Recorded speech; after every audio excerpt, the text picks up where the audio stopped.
नमस्कार, ओम शांति। मधुबन न्यूज में आपका स्वागत है। हम रोज किसी न किसी से बात करते हैं, कोई न कोई ऐसी शख्सियत आ जाती है जिसकी ज़िंदगी में बहुत कुछ हासिल होता है, सिर्फ हम उसको सोच पाते हैं। आज भी हमारे साथ एक ऐसी शख्सियत है जिसके बारे में, जिनके हौसलों को, जिनके उमंग को, जिनके संदेश को हम सबको सुनना चाहिए, और ख़ास करके देश की बेटियों को। आज हमारे पास जो मेहमान हैं वो हैं मनु कुमारी। लॉन बॉल खिलाड़ी हैं और इन्होंने देश ही नहीं विदेशों में भी इसका परचम लहराया है। बड़ी अथक मेहनत की है और इन्होंने अंतर्राष्ट्रीय से लेकर राष्ट्रीय स्तर पर कई मेडल जीते हैं। मनु कुमारी एक साधारण परिवार से आती हैं। हम उनसे जानते हैं कि ये हौसला, ये सफ़र, ये यादें कैसे उनकी ज़िंदगी में एक मुकाम बन गई। मनु कुमारी जी, आप लॉन बॉल प्लेयर हैं। ये प्रेरणा कहाँ से मिली, कहाँ पैदा हुई, कैसे पली बढ़ी, किसने प्रेरणा दी आपको? जी, आप सभी को नमस्कार, ओम शांति। एक्चुअली मैं शुरू से ही एक स्प्रिंटर रही हूँ। जब छोटी थी तभी से दौड़ में, तो 100 मीटर, 200, 400 और लॉन्ग जंप ये मेन इवेंट्स थे मेरे। बट कुछ टाइम के बाद ऐसा हुआ कि मुझे इस गेम को छोड़ना पड़ा। फिर मैं इस गेम में आई, इसमें अभी हूँ, एट प्रेजेंट खेल रही हूँ लॉन बॉल्स में। मैं बीएड कर रही थी गुवाहाटी से। उस टाइम मुझे प्रेरणा मिली कि इस गेम में, क्योंकि शुरू से मैं एक स्पोर्ट्स पर्सन थी, तो घर में बैठना बहुत मुश्किल था मेरे लिए कि आप अगर छोड़ के कि एक स्पोर्ट्स पर्सन है वो घर में बैठ जाए, ये पॉसिबल नहीं होता उसके लिए। तो अंदर से कुछ आता कि नहीं, कुछ शुरू किया जाए या फिर उसी को दोबारा से एथलेटिक्स में जाया जाए। फिर सोचा कि नहीं, ये सही नहीं है, तो अब फिर इस गेम में आई। किसी से मुझे प्रेरणा मिली कि आप लॉन बॉल में एक बार ट्राई करिए। तो मैंने इसको कम से कम 3-4 महीने इसको ऑब्जर्व किया कि कैसे खेलते हैं, कैसे नहीं। उसके बाद मैं इसमें इन्वॉल्व हुई।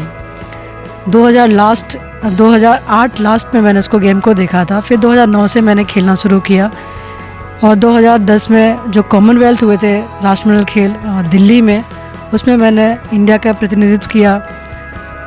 और उस समय में हमारे कोच थे ऑस्ट्रेलिया से आए हुए रिचर्ड गेल जी। उन्होंने हमें लगभग 2 साल मान सकते हैं आप प्रशिक्षण दिया अच्छा, और उनके ही देख रेख में हमने कॉमनवेल्थ खेला। और मैंने डबल्स प्रतियोगिता में भाग लिया था, जिसमें विश्व में 6ठे स्थान पर मैं रही। उस टाइम अनुभव इतना नहीं था, नहीं तो हम शायद रिजल्ट कुछ और होता।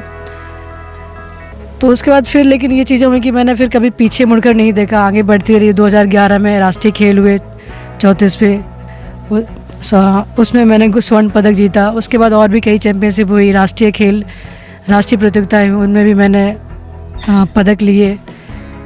तो धीरे धीरे एक स्टेप बाय स्टेप आपको आगे बढ़ने की प्रेरणा मिलती रही। और मुझे भी आप जैसे लोगों से और जो मुझसे बड़े हैं, भगवान जी से, घर के सभी लोग सपोर्टिव थे, तो सब ने बहुत सपोर्ट किया आगे बढ़ने के लिए। तो धीरे धीरे जब भी कुछ एक मेडल मिलता है, आपको एक अच्छी मोटिवेशन मिलती है। तो इस तरह धीरे धीरे एक स्टेप बाय स्टेप दूसरा कुछ हासिल करते रहे। तो तब से ऐसा आया कि एक जुनून सा होगा कि नहीं, खेलना है और अच्छा करना है और देश के लिए खेलना है, पीछे मुड़कर नहीं देखना है। आते हैं वहाँ पे सामान्य तौर पे बेटियों को जो संस्कृति है, इतना एक्सपोजर नहीं मिलता है, अगर मैं राइट हूँ इस मामले में। तो आपने इस चीज़ को कैसे तोड़ा, माता पिता को कैसे समझाया या कैसे कन्विंस किया कि नहीं, मैं ये करूँगी तो मैं कर सकूँगी? बिल्कुल, आपने बिल्कुल सही बोला है कि मैं एक बहुत ही छोटे से शहर से आती हूँ, जहाँ बेटियों को बाहर निकलने की भी शायद तजुर्बा नहीं थी जब से मैंने खेलना शुरू किया है। लेकिन मेरे लिए एक बहुत अच्छी बात ये थी कि पिताजी सेंट्रल रिजर्व पुलिस में रहे हैं और मेरी पढ़ाई भी गुवाहाटी से हुई, असम से। तो माता पिता दोनों ही लोग सपोर्टिव थे, बहुत अच्छे। उन्होंने हर मोमेंट में मेरा साथ दिया है।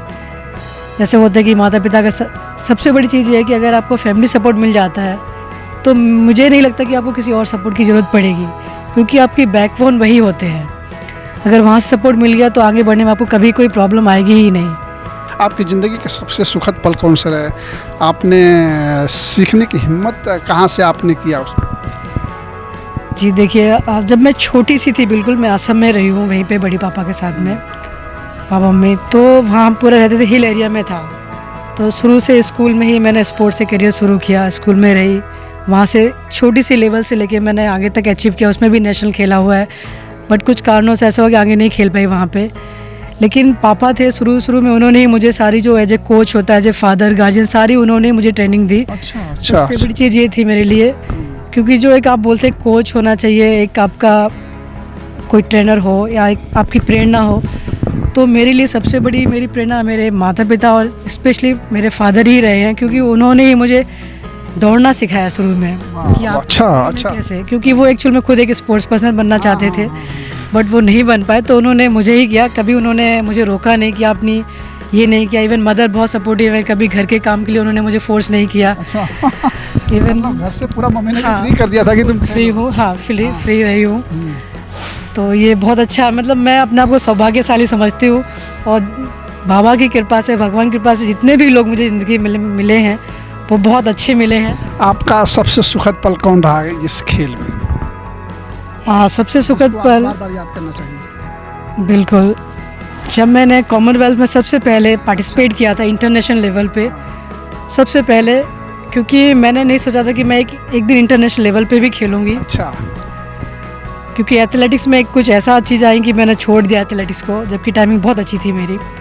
बट जब मैंने इंटरनेशनल खेला तो मेरे साथ साथ मेरी फैमिली और जनपद के लोग बहुत खुश हुए। तो ये सुखद पल था। मेडल नहीं मिला, वो थोड़ा सा तकलीफ़ हुई उस टाइम में, लेकिन उससे मैंने मेडल ना मिलने से मैंने बहुत कुछ सीखा। उसके तुरंत बाद ही फिर झारखंड में राष्ट्रीय खेल हुए थे 34वें, उसमें मुझे फिर गोल्ड मिला था। तो वो उस भरपाई को उसने वहाँ पे किया है। आप ब्रह्मा कुमारीज में भी लगातार आती जाती रही हैं।